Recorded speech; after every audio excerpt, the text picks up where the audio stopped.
feliz de receber a próxima convidada, porque, enfim, eu admiro demais o trabalho dela. Eu a tenho acompanhado já faz um tempo, e é a Gabriela Laroca, que, enfim, ela faz parte do República do Medo. Se apresenta. Oi, gente. Nossa, eu tô muito feliz de estar aqui. Quero agradecer primeiro a Carissa pelo convite, né? E dar parabéns pela essa iniciativa maravilhosa que vocês dois estão fazendo, assim, tem que ter muito fôlego. E tá muito incrível essa programação, assim, eu tô até nervosa depois desses convidados e convidadas maravilhosas que passaram, né? Mas meu nome é Gabriela, eu sou historiadora, né? Faço doutorado atualmente também em história, e eu trabalho com representação feminina e gênero no cinema de horror, e eu também faço parte do podcast República do Medo. E é isso, eu sei que você sabe disso, eu já li seus textos e, enfim, sério, já me ajudou muito ler as Ai, coisas que ela publica, ai, de que verdade. bom. Ah, eu fico muito feliz quando as pessoas falam, eu li seu trabalho, né? Ou até assim, eu tenho uma crítica, ou assim, eu não concordo, porque o diálogo é sempre o mais importante, né? E para mim é muito legal ver outras pessoas se interessando pelo cinema por por essa ótica, né, da representação, das mulheres, do corpo, né? Então é muito gratificante, assim, trocar essas figurinhas e ver tanta gente incrível também pesquisando e escrevendo, analisando. Uma coisa que eu acho interessante, eu sei que a tua pesquisa de mestrado e a tua pesquisa de doutorado são coisas diferentes, claro, mas e eu acompanho o teu Twitter e eu sei que você fala muito sobre bruxa também. Até demais. Não, eu adoro bruxa. E a gente já falou algumas vezes hoje sobre como existe uma denominação, ó, demonização da figura da bruxa. E eu acho que é uma coisa interessante para começar essa conversa, porque a bruxa, pensando nela, existem homens bruxos, apesar de existirem definições que dizem, tem gente que defende que não existe bruxo, né? Só existe mago, mas tem gente que, enfim.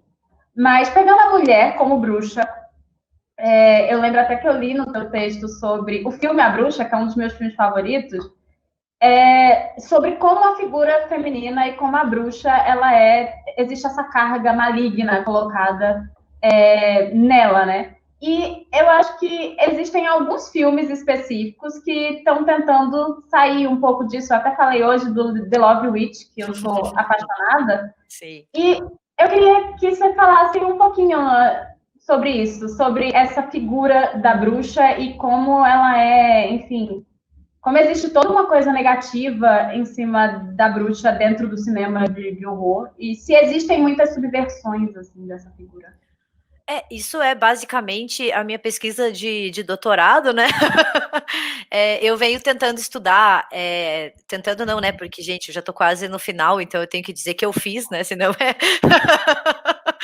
Mas, assim, o meu objetivo sempre foi tentar entender, e eu sempre estudei cinema de horror, é uma das minhas paixões, por que que no horror a gente tem, que nem você falou, essa associação do feminino com o mal, e a bruxa, ela é uma figura que por si só, ela é esse feminino maligno, né? Ela personifica esse caráter negativo da mulher. E o que eu vejo, assim, é que quando a gente pensa em bruxaria, né, de uma maneira até mais ampla, quando a gente pensa em história da bruxaria, que a gente volta lá para a modernidade, onde aconteceram as caças bruxas, onde teve a escrita dos tratados demonológicos, né, a grande maioria, essa associação era a mesma, né, mulheres e bruxa, né, então a gente tem uma certa tradição de um mal feminino, e eu gosto de trabalhar com isso, né, para a gente também não ver essas figuras como se elas surgiram do nada, né, então assim, ao mesmo tempo que se a gente vê muitas bruxas malignas no cinema de horror, elas não surgiram do nada, né, na verdade elas bebem dessa tradição que associa as mulheres, e isso muito antes das bruxas também, né, ali lá na antiguidade, no medievo, que associam as mulheres ao mal, que associa elas ao demoníaco, essa ideia de que mulheres são mais fracas, que elas caem mais à tentação, né? todas essas ideias, o cinema de horror, ele bebe disso, né? E a gente tem daí o estereótipo, porque eu acho que a bruxa se tornou um estereótipo no cinema de horror, que por muito tempo foi o estereótipo da mulher má. Né? Então a gente tem em filmes clássicos como o A Maldição do Demônio, do Mário Bava, o Horror Hotel, esqueci o nome do diretor agora, mas que é com o Christopher Lee, né? Que são filmes da década de 60. Esse estereótipo, né, da bruxa maligna que faz um pacto com o diabo, que na grande maioria das vezes vende a alma para ele.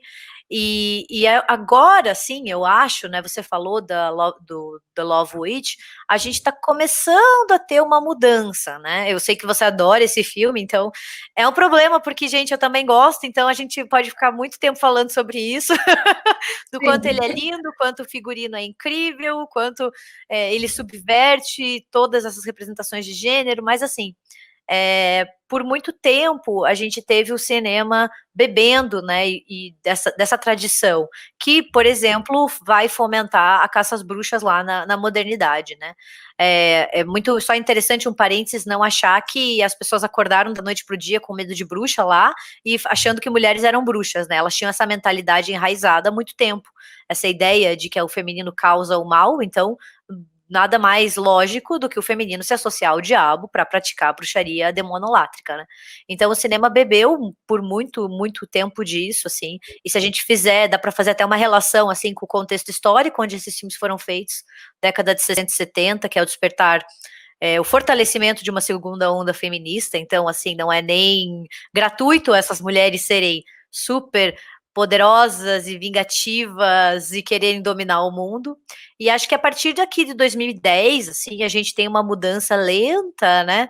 Porque quando a gente fala de representação, é sempre assim, né? Um passo, dois passos para frente, um para trás. Quando você acha que muda, não é bem assim, então são avanços e retrocessos. Mas eu sinto que a figura da bruxa está sendo reapropriada, né? Como uma questão mais positiva, ou até mesmo, como é o caso do The Love Witch, por mulheres cineastas que pegam essa imagem, essa figura, e vão reapropriar, né? E falar, não, agora a gente vai contar o nosso ponto de vista, né? A gente vai criar essa representação. Sim, eu queria até pegar, tem umas perguntas, você estava falando daquela coisa bruxa, maga, e eu queria saber de você, até a Márcia perguntou, há uma diferenciação entre o mago e a bruxa? Tipo, o mago é do bem e a bruxa é do mal? Assim, falando historicamente, né? Porque eu sou historiadora, gente, eu sempre puxo a sardinha para a história. Então, assim, a bruxa, né? Quando a gente tá falando dessa bruxa, desse estereótipo, a gente tá falando da bruxa demonolátrica, né? A gente não tá falando de outros tipos de bruxaria que estão mais ligados à natureza, ou assim, até uma percepção de magia. Não, essa bruxa que venera o diabo, né? Ela é fruto da mente de teólogos e de inquisidores e de juristas lá do final do medievo, início da modernidade, né? A experimentação com magia, se a gente for pensar, sempre existiu, né? Lá na antiguidade a gente tem já como eu posso dizer, esse interesse pela magia, né? E daí muitas pessoas, inclusive eu falei sobre isso recentemente numa outra live, que era assim, mas e os magos, né? E os alquimistas, que ali da Idade Média a gente vê tanto, né? Esses laboratórios, ali no Renascimento também, né? O laboratório do mago, né? Então, assim, teoricamente, o que a gente pode pensar de distinção, né? A bruxa, na hierarquia da magia, ela tá sempre embaixo. Ela é sempre a subordinada. A gente não pode esquecer que a bruxa demonolátrica, ela é serva do diabo. O poder dela nunca vem dela, entendeu? Esse poder sempre vem de uma outra entidade, que é masculino. Então a gente já tem uma distinção de gênero bem clara aí.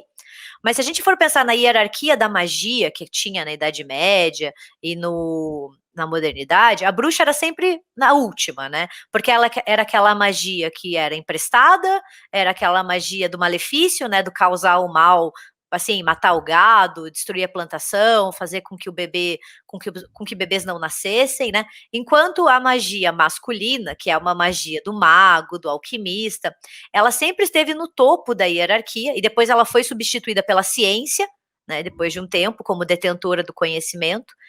E ela sempre tem um caráter mais de positivo, de conhecimento, de não é necessariamente tão bom, né, essa distinção entre bem e mal. A bruxa é definitivamente o mal, mas porque até magos e alquimistas foram perseguidos depois, tem uma questão também, mas eles sempre estão mais ligados a uma coisa empírica, né, de conhecimento, de leitura, e a bruxa não, a bruxa é aquela mulher simplória que vai lá e faz pacto com o diabo. Então tem essa distinção, tem uma hierarquia, né? E com certeza é uma hierarquia de gênero também. E aí, pensando que você fala da bruxa também como um tipo de estereótipo, né? Um estereótipo. E existem outros estereótipos dentro do cinema de horror que são voltados para a figura feminina. Sim, vários. Então, e tem alguns que são bem negativos, né? Sim. E aí você vê, assim, por exemplo, eu sei que o slasher ele tem, assim, tem a Final Girl e, por exemplo, tem toda a problemática com a Final Girl, na verdade, com a morte também das outras mulheres dentro do subgênero.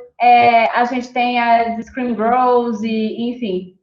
Você acha que os estereótipos negativos que estão relacionados, né, à figura feminina dentro do gênero do horror, eles são algo que está ali desde o início? Porque, assim, por exemplo, eu penso na bruxa, eu lembro do Axan e da forma como ela é retratada dentro daquele filme, que é um filme até, é quase um documentário. Sim. Tem... O Haxan, ele finge que ele se propõe como um documentário, ele faz até uma leitura do Maleus Maleficarum, que é o tratado de bruxaria, né, e ele é bem diferente para a época que ele foi lançado, né, mas eu acho, assim, que sobre estereótipo feminino, que a gente pode pensar que o cinema de horror, desde que ele surgiu, ele tem uma fascinação por mulheres, assim, que pode ser uma fascinação boa quanto uma fascinação ruim, né? E a gente, quando pensa em feminino no cinema, que nem você falou, a gente pensa muito em slashers, né? É meio que uma associação que a gente faz, assim, porque tem a garota final, tem as vítimas, né? Tem todo esse novo tipo de representação.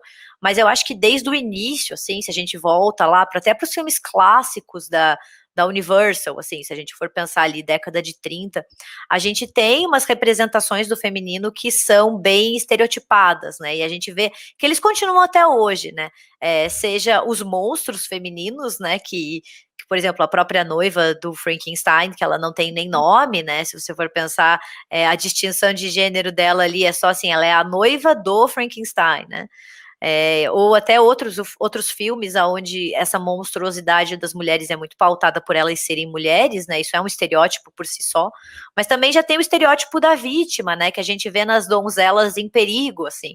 Eu chamo de donzelas em perigo porque elas estão em quase todos os gêneros, né? Não só no horror, mas ali no horror a gente vê. Fantasma da Ópera da década de 20 tem isso, né? E depois quase todos os filmes do Fantasma da Ópera trabalham com isso. O King Kong também, por si só, tem muito essa ideia da mulher que o monstro almeja, e daí ele vai lá e coloca ela em perigo, e daí ele toma ela, e ela tem que ser resgatada, e elas, nesses períodos, elas raramente se salvam sozinhas, né? Hoje em dia a gente tem uma certa mudança, ainda bem, em alguns casos, em outros nem tanto, onde elas conseguem se salvar sozinhas, mas ali, se a gente tá falando década de 30 até década de 50, elas não se salvam sozinhas, elas têm um grupo, geralmente um interesse romântico que vai e salva elas, né? Então, eu acho que sempre o horror lidou muito com esses estereótipos femininos para ir construindo seus enredos, né? E eles vão, às vezes, sendo reatualizados, às vezes eles vão sendo reformulados, mas depois a gente tem ali, sei lá, a garota final também, né? Mas eu acho que não é talvez uma questão tanto de positivo e negativo, né? Porque ao mesmo tempo que a gente tem representações positivas em determinada época, a gente também tem negativo, né? Só para a gente não pensar numa linearidade, né? E pensar assim, a década de 80 foi ruim.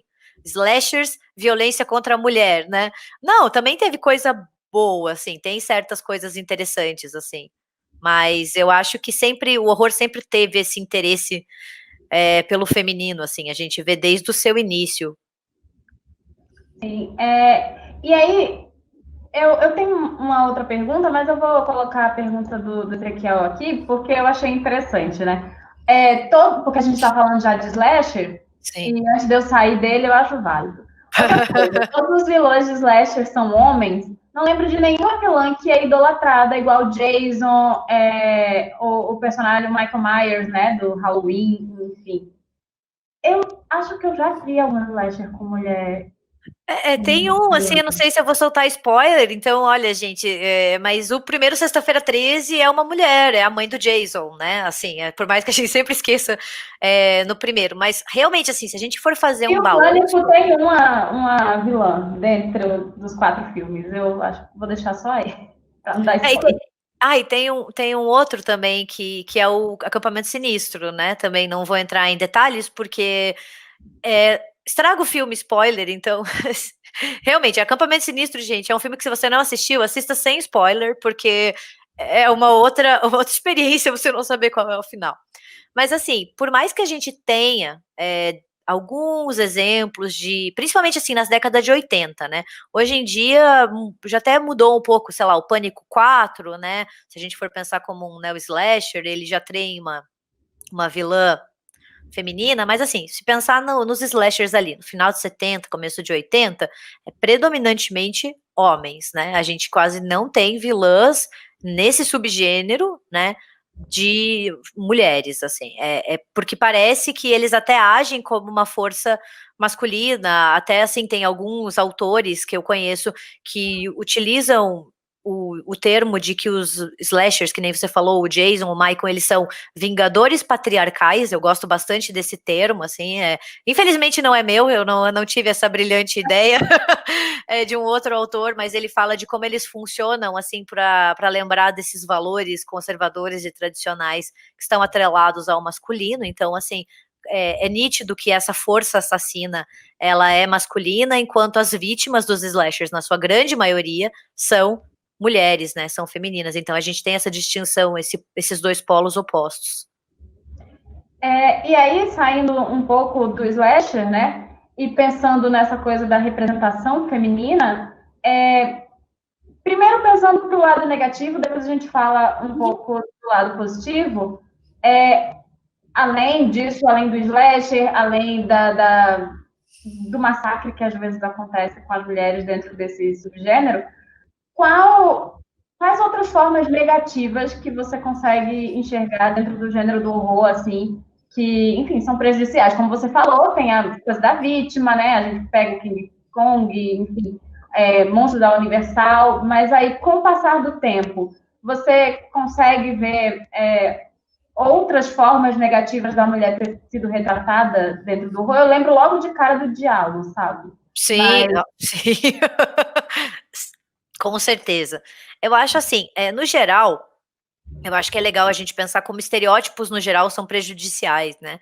Porque você acaba tirando um pouco a pluralidade e a diversidade desses sujeitos, né? Quando você coloca uma coisa em uma caixinha, muito assim, estereótipos femininos, você acaba não valorizando as mulheres e estereótipos masculinos também, né, na sua pluralidade, né, como seres diversos, com os seus mais diferentes históricos e gostos e personalidades. E o mesmo acontece para estereótipos masculinos, né, você acaba diminuindo essa pluralidade. Mas os diálogos, assim, eu sou muito dividida, porque eu gosto de alguns filmes, assim, mas é muito violento em relação ao feminino, né, o próprio Dario Argento, que é um diretor que eu gosto, eu adoro Suspiria, assim, putz, pra mim é um dos melhores filmes já feitos. O Profundo Rosso dele, que é o Prelúdio para Matar, é sensacional, né? Mas daí ele vai lá e me fala que nada como uma mulher linda morrendo, assim, resumidamente, sabe? Daí eu fico, putz, é difícil defender alguém que fala isso, entendeu? E concordo plenamente. E eu fico, putz, mas eu gosto demais do Suspiria, sabe? Você fez Suspiria, cara, que é um dos melhores filmes de bruxas já feitos. E tem muito diálogo bom também, assim, né? Eu acho que só porque você tá criticando não quer dizer que você não gosta, né? Eu sempre digo, olha, eu gosto do cinema de horror, eu gosto das coisas e eu acho importante criticar. Se a gente não critica, a gente não melhora também. Então você pode falar, ó, eu gosto de tal filme, mas tal representação não é tão legal assim, né? Peraí, pô, tal diretor deu mancada quando falou, né? Mas falando, assim, sobre estereótipos negativos, né, o Diallo, assim, é um que adora, acho que o Diallo é aquele caso, não sei se você concorda, aonde o grande horror do eu estou rindo da Ana Lu agora. Pois é, não tenho muito como, assim, e é o tipo de coisa que ele falou mais de uma vez, entendeu? Então você fica, putz, não dá. Meu problema real com a Argento vem muito É. daí.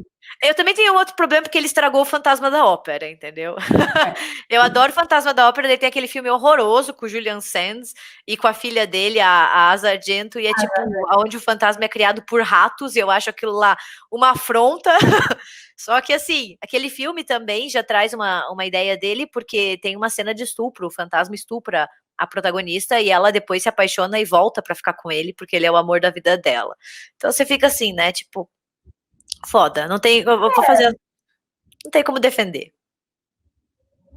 É isso, para mim o Argento é muito disso. Eu acho, tipo, ai, Suspiria é lindo, né? Mas a gente já vê. Eu tinha falado isso aí, inclusive, na live com a Ana Lu, que o problema com o Argento, meu Deus, sabe? Eu acho tudo lindo, maravilhoso, mas um homem que diz que ama ver uma mulher morrendo na tela, assim, a gente Exato. já vê que.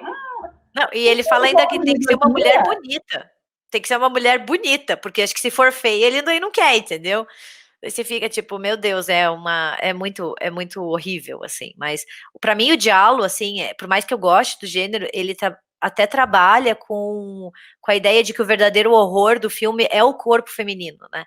Que é uma crítica que às vezes fazem. Eu já vi autoras fazendo sobre os slashers, que eu acho muito pertinente. Só voltar rapidinho, que elas falam assim, que como os assassinos dos slashers, eles ficam fora da câmera quase a grande maioria do tempo, ou eles ficam muito mascarados, né, principalmente esses primeiros, assim, a gente quase não tem eles na câmera, ou muito perto, ou sem máscara, então, assim, é muito uso da câmera em primeira pessoa, da trilha sonora para indicar o assassino, acaba que esse tipo de narrativa transforma que o verdadeiro monstro do filme, o verdadeiro horror do filme é o corpo mutilado das mulheres, que é o que mais mostra, né?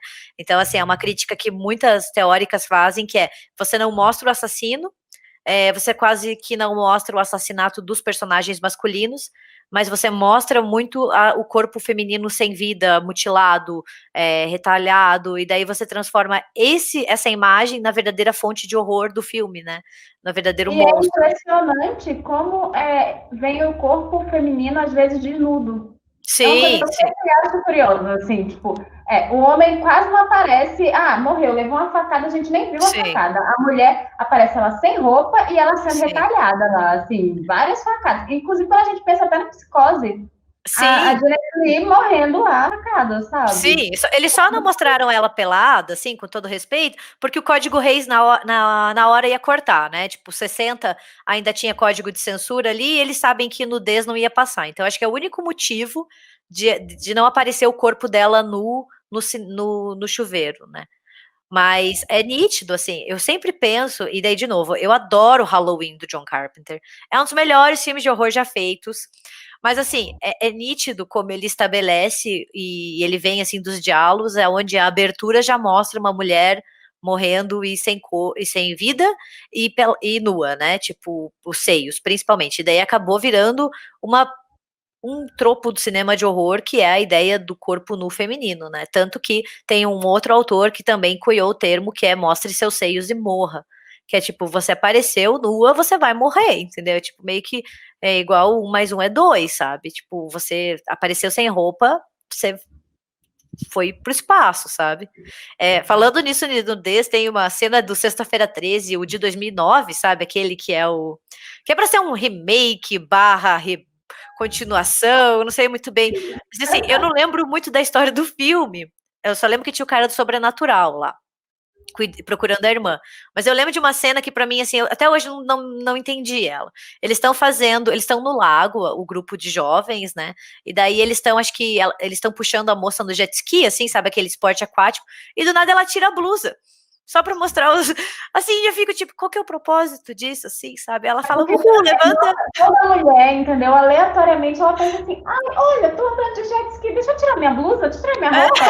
Nossa, que legal aqui essa manobra radical, vou tirar a blusa e ficar sem sutiã pra poder aparecer mais, assim, e daí eu fico, pra quê, sabe? Então, o cinema de horror tem esse fascínio com nudez feminina, assim, e a gente vê isso nos slashers, nos giallos, né, que é essa exibição constante do corpo nu feminino. Na verdade, eu acho que vários gêneros cinematográficos abusam bastante do nu feminino e não do nu, porque acho assim, se todo mundo tivesse nu, ia ser uma coisa, sabe? Tipo, homem, mulher, tá todo mundo nu, mas o problema é que é muito desigual, né? Então, assim, o corpo feminino é vendido como um objeto de erotismo e até de um voyeur, assim, né? Você tá observando ele, essa coisa do desejo, do fascínio, enquanto o masculino, ele é muito poupado, né? Ele quase não aparece sem roupa, os assassinatos ali, no caso dos slashers, aparece muito fora da câmera, ou o ambiente tá escuro, né, enquanto os assassinatos femininos são escancarados. A gente tem essas divisões que vão se tornando cada vez mais nítidas, né, quando a gente começa a prestar atenção. Então, é interessante pensar nisso, até porque o nome da conversa, quando a gente pensou, né, eu e Gustavo, sabe, era exatamente a coisa do corpo feminino dentro do cinema de horror, Sim. né? E a gente acabou entrando nessa coisa do como existe uma fascinação pelo corpo nu feminino também, Sim, né? com certeza. E aí, você acha que, por exemplo, nos últimos anos tem existido uma diferença na forma que o corpo feminino tem sido tratado? Você acha que, por exemplo, a incidência de mulheres produzindo mais filmes de terror faz alguma diferença? Ou, enfim, esses novos cineastas, mesmo os homens, sabe, eles tratam o corpo feminino de uma forma diferente? Porque, assim, a gente fala de nudez, mas quando a gente fala de corpo feminino também é mais do que a nudez, né? Sim, a presença enfim, você acha que existe uma diferenciação hoje em dia? Acho que enquanto tem alguns filmes que são bem bosta por aí, com todo respeito, que ainda continua essa mentalidade, né, de tentar utilizar uma fórmula que muitas pessoas já mostraram que não funciona mais tanto, eu acho que a gente tem uma certa mudança por vários motivos, né? Eu acho que, primeiro, né, eu sempre digo, mulheres sempre gostaram de cinema de horror, sempre produziram cinema de horror, sempre escreveram, sempre estiveram atrás das câmeras, na frente das câmeras, né? Mas eu acho que a gente, de uns tempos para cá, está se fazendo cada vez mais presente, né? E a gente vê essa mudança, né? Só que daí a gente tem alguns casos onde a gente tem essa mudança e essa mudança não é bem recebida, né? Tipo o caso do Garota Infernal, né? Assim, tipo, para mim esse é um exemplo de um filme que é sensacional, que é muito bom, que traz toda uma reflexão e toda um questionamento, e ele não foi muito bem recebido, assim, né? Tipo, porque ele foi taxado, foi execrado na época do lançamento, né? Mas eu acho que a gente, ao mesmo tempo que a gente tem filmes que ainda são bem problemáticos, a gente tem uma mudança, assim, né? Cada vez mais. Que eu acho assim, mulheres sempre dirigiram, né? Não dá para achar que só agora nos anos 2010 que nós aparecemos, né? Nós sempre estivemos lá e sempre existiu essa tentativa de apagamento, de colocar na margem, né? Mas eu acho que parece que a gente está cada vez se impondo mais. Eu acho que a internet também é um local que pode ser muito ruim, mas também muito bom, porque as fãs estão cada vez mais se posicionando, né, produtoras de conteúdo e falando assim, não, a gente gosta, a gente está aqui, a gente quer uma mudança, né, a gente não vai mais aturar essas representações misóginas, essas representações tão violentas, né. Não sei se você concorda, assim, também, como...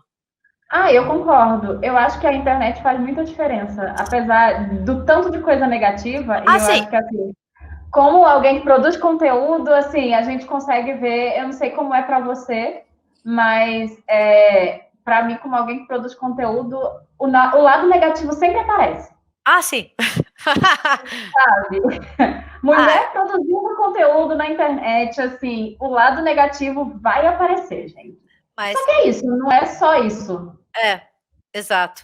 Eu acho assim, né? Eu sou relativamente nova nesse mundo da produção de conteúdo da internet, né? Faz um ano que eu entrei para a RDM e eu sempre pesquiso cinema de horror desde 2010, né? Então são 10 anos da minha vida nisso, mas eu sempre estive mais assim no lado da academia, ali na universidade, né? Quando eu entrei nesse mundo, assim, eu tive duas experiências. Uma experiência que foi muito boa, porque eu percebi que tem mulheres incríveis e maravilhosas que produzem conteúdo e as que também consomem conteúdo.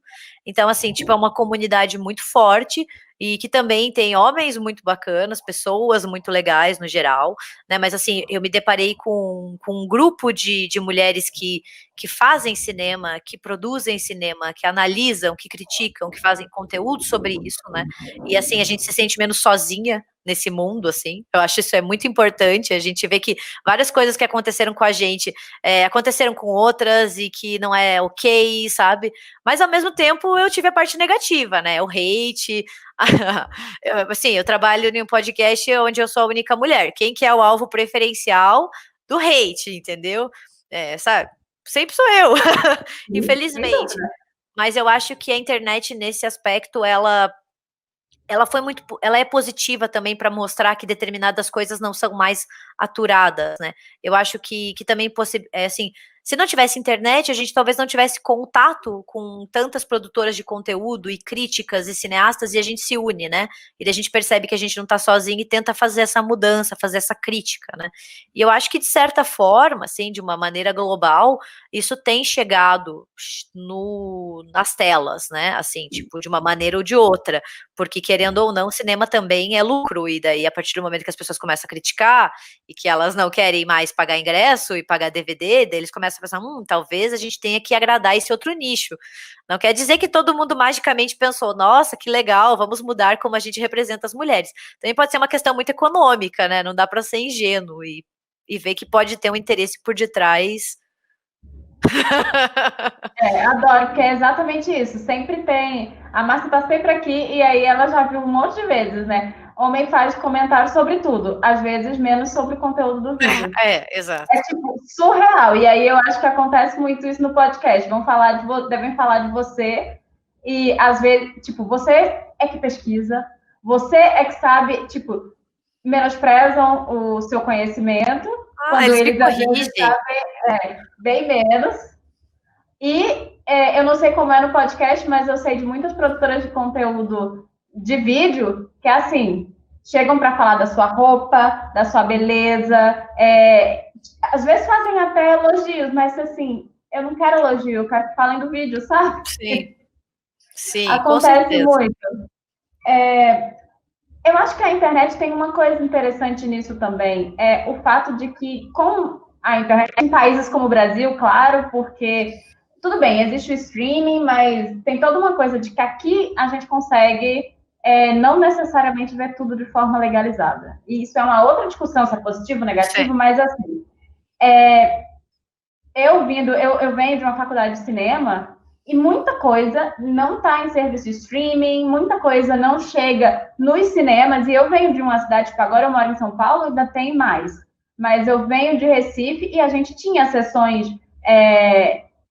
sei lá, de filmes de difícil acesso, enfim, mas não é a mesma coisa de um filme da Marvel que tem, tipo, todas as salas em todos os cinemas da cidade durante meses. E aí, eu percebo que é muito mais fácil, por conta da internet, acessar determinados tipos de filme. Filmes mais difíceis e filmes que, às vezes, trabalham essa coisa do corpo feminino de uma forma diferente, sabe? Sim. Pegar filme francês, não estou dizendo que o filme de horror francês é melhor, nem nada do tipo. Mas, assim, a quantidade de filmes que saem desse circuito americano que eu consegui ver por conta da internet... Sim. É muito maior. E, obviamente, o meu olhar vai sendo desconstruído por causa disso também. Sim. Nossa, eu super concordo, porque é também uma questão de você também ter acesso a outros filmes fora do circuito mainstream. A gente tem acesso a outras pessoas que estão escrevendo em outras línguas sobre determinados assuntos, ou sobre críticas, ou sobre, olha, tal representação não é bacana, tal tipo de enredo já não é tão legal, e até o próprio acesso a pesquisas facilita, né? A gente, cara, se a gente dependesse de comprar esses, que ninguém me escute aqui, mas tipo, a gente tem acesso a artigos que estão gratuitos, né? A gente tem acesso a pesquisadoras que disponibilizam o seu trabalho gratuito, você pode baixar, e assim, você tem uma nova visão quando você tem acesso a esse tipo de conteúdo, esse tipo de crítica. Poxa, tem teóricas que estão fazendo essas críticas de corpo feminino, de representação feminina, desde a década de 70, sabe? E graças à internet a gente consegue ver esse conteúdo que tem 40 anos, né, 50 anos, então é muito, muito benéfico, assim, eu acho esse ponto, ver que tem mais gente interessada em questionar, em mudar, né, e trazer essas novas, talvez não seja nem novas, mas subverter essas representações, né, repensar elas, porque é uma coisa que às vezes eu escuto, né, falando sobre corpo e violência, falar, mas cinema de horror é violento, né, quer dizer que você não quer que tenha morte, né, não é essa questão, sabe, tipo, eu entendo que, claro, em um filme slasher vai ter morte, entendeu? O pressuposto do filme slasher, até vem slash, tipo retalhar, né? Usar um objeto afiado para atacar. É claro que vai ter morte, vai ter assassinato, vai ter grito. É claro que sim. A questão é, tipo, ser uma coisa muito desequilibrada, eu acho. Que é aquela ideia, de novo, né? O feminino sempre utilizado como artifício, como vítima, ou como aquele corpo sem vida, enquanto os outros a gente não vê tanto, né, essa exposição. Então, acho que não é a questão da violência, né? Não é, porque se bem utilizada, e também não é assim, então mulher não pode morrer em cinema de horror, também não é isso, sabe? Tipo, depende se tudo for bem pensado, né? E bem estruturado, né? Eu tenho uma outra teórica que eu gosto, e eu esqueci o nome agora, eu acho que é a Linda Williams. Posso estar enganada, mas eu tenho quase certeza que é a Linda Williams. E ela fala assim, que o problema não é você ter morte de personagens femininas, né?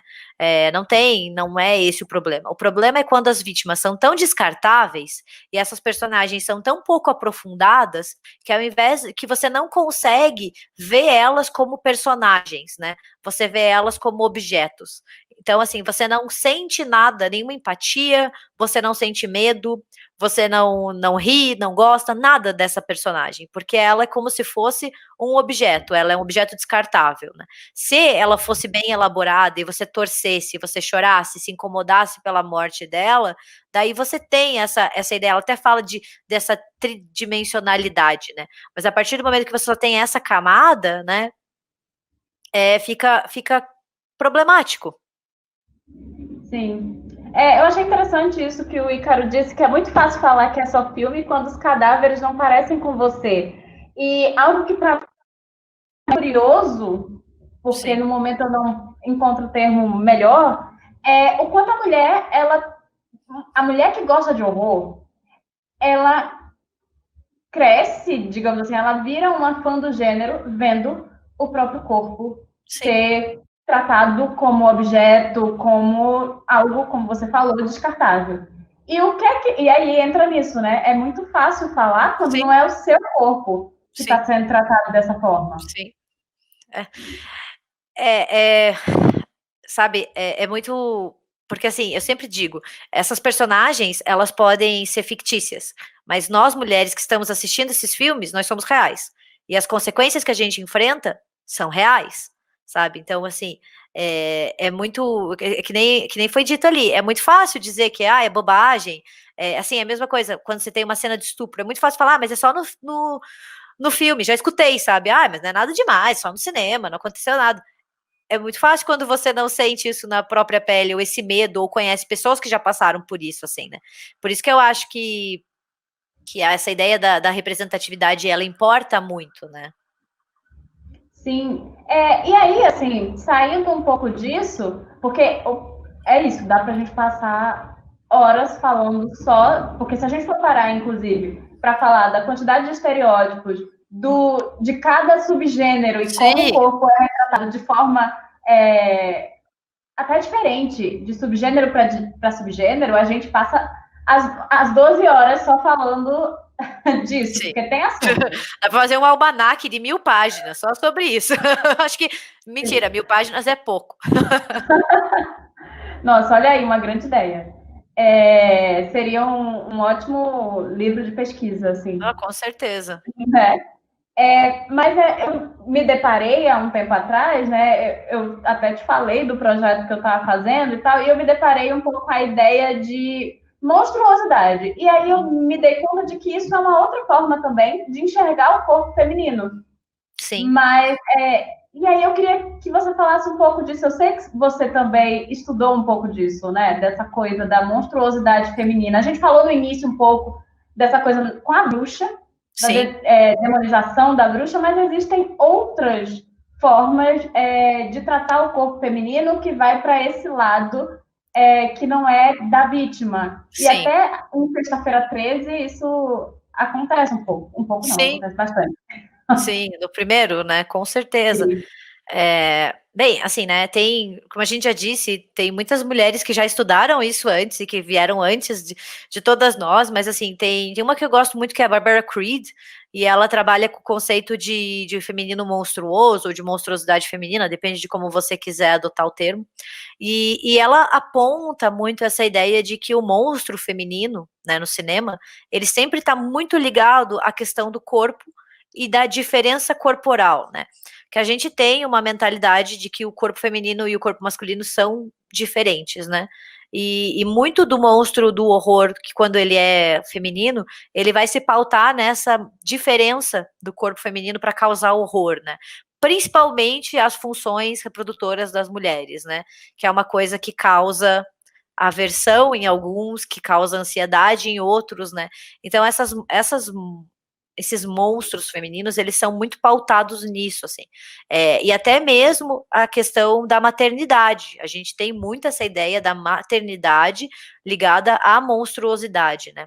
A Carissa falou, por exemplo, Sexta-feira 13, a gente tem uma representação ali da senhora Voorhees, no primeiro, que ela beira a monstruosidade, porque ela escuta vozes, ela tá ali personificando o filho, né, e ela perde completamente o senso dela e quer causar vingança, né, então ela é uma personagem, talvez não monstruosa, mas talvez ela seja anormal, a gente pode até usar essa ideia, usando um conceito daí do Michel Foucault, né, não é o anormal como uma questão negativa, né, eu não estou fazendo o julgamento de valores, eu estou usando a ideia dele, assim, é um conceito, né, para tentar entender essa representação negativa, mas para mim, assim, o monstro feminino no horror, ele tá sempre muito ligado a essa ideia do corpo e da diferença corporal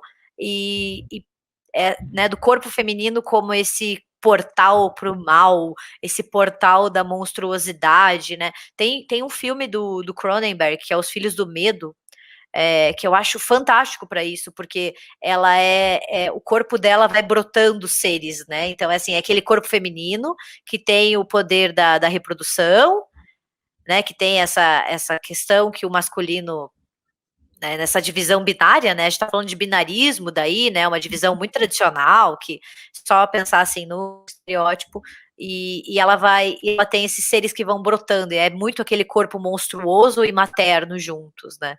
E é um bom filme, fica a dica para quem não conhece, é um filme da década de 70 muito bom dele. Você falando, inclusive eu me lembrei que fez parte da sua pesquisa, né? O Carrie. Sim. E aí eu sempre, você falando dessa coisa do corpo feminino e da monstruosidade que faz parte do corpo feminino e que tem a ver com a maternidade, aí eu tava pensando na quantidade de tipos de monstros que existe no Carrie. Sim. Porque tem muitas personagens femininas nesse filme, Tem. assim, com algum destaque. Sim. E a Carrie, ela é vítima, mas ela também é monstro. Sim. A mãe da Carrie, ela é monstro. Sim. Também. A gente tem outra colega dela que também é um outro Sim. tipo de monstruosidade. E aí eu me dei conta, assim, que, tipo, quantos monstros femininos existem ali, assim? Sim. Não, o Carrie, ele é um filme praticamente, ele é habitado por mulheres, né? São elas quem dão todo o tom da narrativa, e é até irônico considerar que é dirigido e escrito por homens, né? Então, assim, fica só a pequena provocação aí. Mas assim, a Carrie, e para mim o filme, né, falando aqui do filme, não do livro, ele trata de dois assuntos para mim que são bem nítidos, que é a ideia do bullying, né, com certeza, a gente sente pela Carrie, que nem você falou, ela é vítima dos colegas, ela é vítima de um padrão tradicional de feminilidade que ela não consegue atingir, ela é vítima da mãe, né, de uma mãe opressora, mas ao mesmo tempo ela se transforma em monstro, né? E por mais que seja um monstro que a gente simpatiza, né? A gente não tem medo dela, nem horror, mas ela se torna um monstro. E a monstruosidade dela, que são esses poderes telecinéticos, né? Eles estão muito ligados à menstruação dela. É nítido, assim.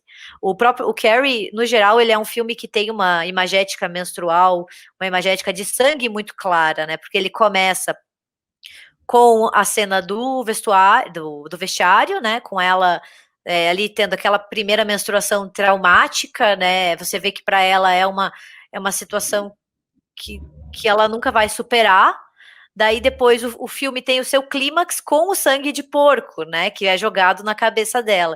E várias cenas tem um vermelho saturado, ele tem uma semiótica muito ligada ao vermelho, né. O próprio vestido dela é um rosinha claro, mas que lembra um pouco do tom de vermelho, né. Então ele tá todo imerso nessa ideia da menstruação, do sangue menstrual como um canal de poder, né, de um poder destrutivo, essa ideia do corpo feminino como esse corpo feminino monstruoso, né, como um local que, olha, se as mulheres não forem bem vigiadas, olha o que pode acontecer, né, as situações podem ser catastróficas.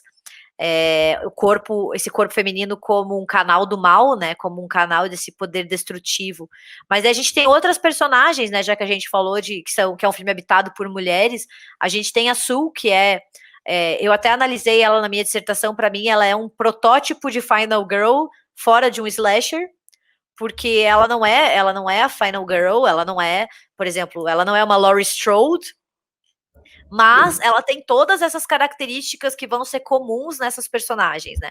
Ela é a boa garota, ela é toda gentil, ela gosta da família, ela obedece às regras, e ela até tem um deslize ali, porque ela é ruim com a Carrie, mas dela tenta se redimir, e dela abre mão do baile, ela abre mão do namorado, né? E ela é toda virginal também, assim, né? Ela tem um namoro muito casto, eles não se beijam, eles não eles eles não têm contato físico, assim, sabe? Tipo, então, ela tem toda essa ideia que a gente vai ver na Final Girl, que é essa personagem, ela é perfeita, né?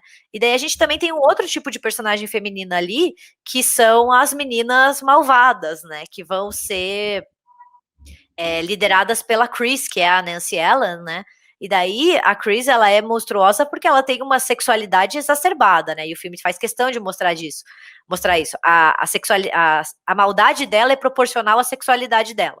É tipo, isso o cinema de horror usa muito. Se a gente ficar prestando atenção, essa ideia de que quanto mais sexualmente ativa a personagem for, mais cruel ela é. Também tem muito disso, assim. Elas são monstruosas, entre aspas, porque elas são cruéis, elas fazem essas coisas horríveis, então é o estereótipo também da mulher invejosa, que não consegue apoiar a outra, né, a gente também tem isso. E para mim, uma outra personagem que é super complexa é a mãe da Carrie, porque dela personifica toda uma opressão de séculos de religião em cima do feminino, porque ela canaliza esse discurso, né, do feminino é fraco, o feminino nós somos filhas de Eva, né, nós temos que carregar essa maldição, o sangue menstrual é impuro, né, ele tem toda uma associação com o animalesco que o filme faz, que ela fala que agora os garotos vão vir cheirando como cachorros, né, então a gente tem essa associação do feminino ao mundo animalesco, né, a cachorro, ao porco também. Então, eu acho que ele é um filme riquíssimo nesse sentido, assim, dá para fazer uma live de 10 horas só sobre Carrie, entendeu? Sim, é uma coisa que eu acho muito impressionante. Quanto mais. Eu ainda estou me introduzindo nisso aí tudo, porque eu venho de, tipo, quando eu fiz faculdade de cinema e eu tive acesso a algumas teorias feministas de cinema e tal, mas uma crítica que eu faço à academia, e eu tenho muito a elogiar no meu curso, mas assim, é que, apesar de ter tido uma disciplina de cinema de horror, não se fala muito de horror e muito menos se adentra nesses temas mais profundos, sabe? Sim. Então, é algo que você faz por fora, ou enfim, sei lá. Eu vejo que existem pesquisas, mas, assim, não é algo que tradicionalmente você vai estudar dentro sabe, de uma graduação de cinema. E eu acho que era uma coisa que a gente deveria falar mais, sabe? E eu vejo muito que, assim, eu não sei o tanto de pesquisa que existe hoje em dia dentro do Brasil relacionada a isso, mas eu estava pesquisando sobre e não só eu, como até um amigo meu, a gente só acha, inclusive, teu nome Que triste. no Brasil, sabe? Você encontra lá fora e tal, mas foi muito difícil para mim, pelo menos, encontrar pessoas que falem tipo, do corpo feminino dentro do horror aqui no Sim, Brasil. E eu acho isso bem curioso, inclusive pensar nisso para o nosso cinema, sabe? sim, Porque aí a gente entra para outras problemáticas também. sim. Porque existem particularidades do próprio país e de como a gente funciona e todo, até, sei lá, até esse uso, sabe, da ideia de que o brasileiro, mora num país tropical, então vamos sexualizar a mulher por causa da praia, sabe, por Sim. causa do calor, enfim. Assim, eu comecei a estudar representação feminina no cinema de horror, 10 horas de Carrie. A gente convida a Ana Luda aí também para participar e falar o que ela acha, Acho já que ótimo. ela é entendida de Stephen King também. Mas assim, eu me senti, assim, é um desabafo até, mas eu me senti muito sozinha quando eu comecei a estudar isso, assim, sabe? Porque parece que não é tão valorizado, sabe? É mais valorizado fora, porque tem muito trabalho, tem muitas pesquisadoras fora, assim, do Brasil, trabalhando com o assunto. Principalmente no eixo Estados Unidos, assim, tipo, é meio que inegável, mas tem muitos trabalhos, e a gente vai, que nem aquela coisa, a gente vai se sentindo menos sozinha, sabendo que tem outras pessoas trazendo essa questão. Mas assim como a história das mulheres, se a gente for pensar, e as questões de gênero não são tão trabalhadas dentro da academia, são trabalhadas, mas ainda recebem muitas críticas, né? Tipo, é difícil ser pesquisadora de gênero e história das mulheres aqui, porque você recebe muita porrada, principalmente dos seus colegas, né? Então, assim, tem muita gente que trabalha, mas ainda assim enfrenta muitas resistências. Imagina você trabalhar representação feminina dentro do cinema de horror, que já é visto pela academia como um gênero B, né? Tipo assim, você vai trabalhar cinema, vai trabalhar os grandes gêneros, os grandes Vai falar diretores. do Bergman, entendeu? Você vai ser cult, entendeu? Você não vai fazer uma tese sobre Acampamento Sinistro, entendeu? Que é um filme slasher B que, sabe? Então, assim, você tem muita dessa resistência, e é muito difícil, porque você une duas coisas que tem muita gente que quer trabalhar, que tem interesse, mas que enfrenta muitas resistências, inclusive de dentro da academia, né? E é um problema, porque daí você se sente meio que em uma ilha sozinha, né?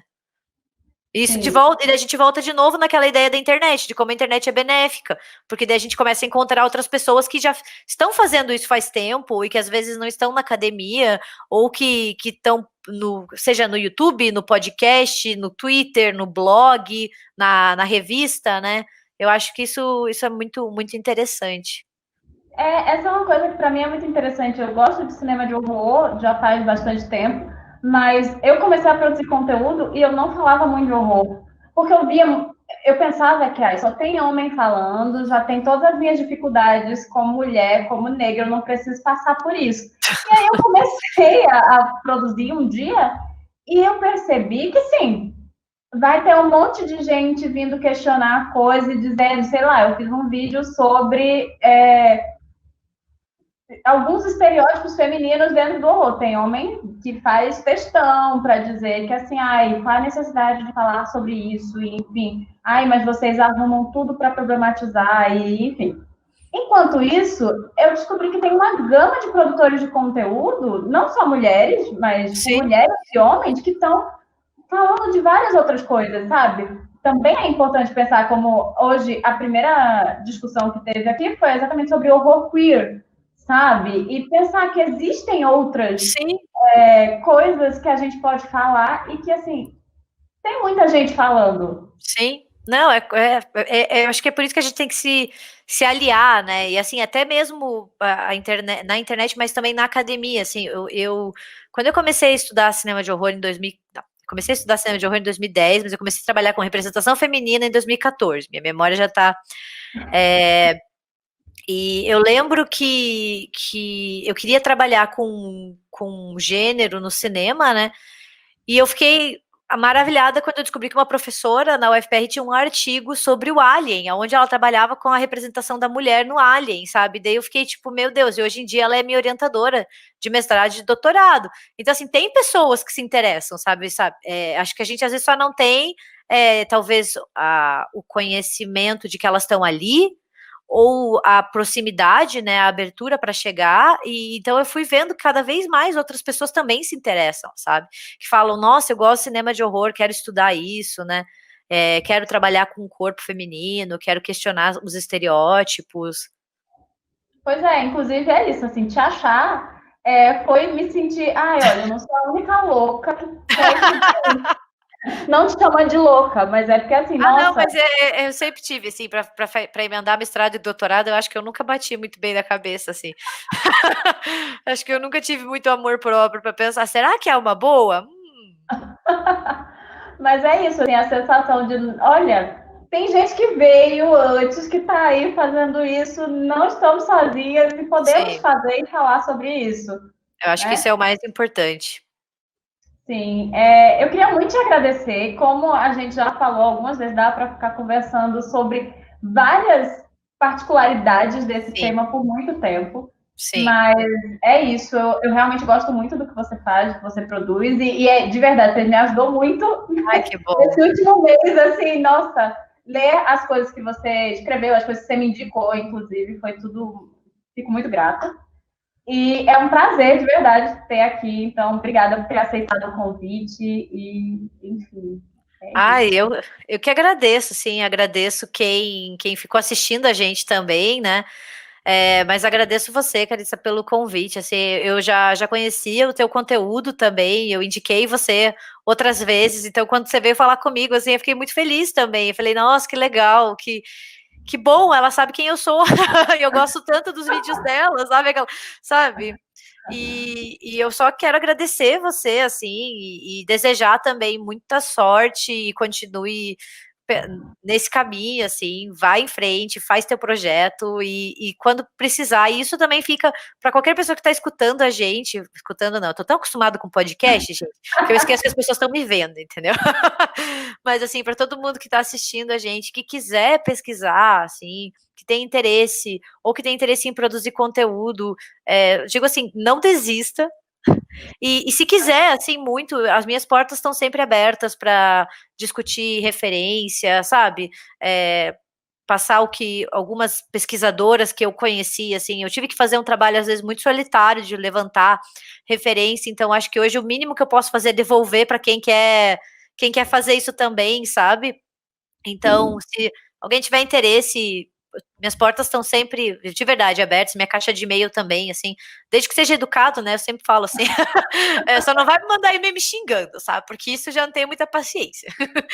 Mas se Correto. quiser referência, que queira fonte, né? Discutir, o que você acha de tal ideia? Porque a gente tem que se apoiar e tem que continuar fazendo o mesmo e nos mantermos unidas e unidos também, né? Porque o horror é muito plural.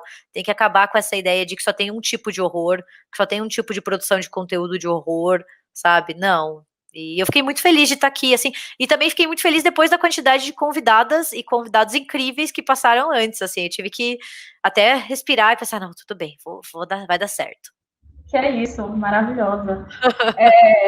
É isso, mais uma vez, obrigada. E, enfim, espero, a porta do canal está aberta, espero que a gente possa depois fazer outras coisas, fazer outras lives, e, enfim. Só chamar, eu sempre estou à disposição.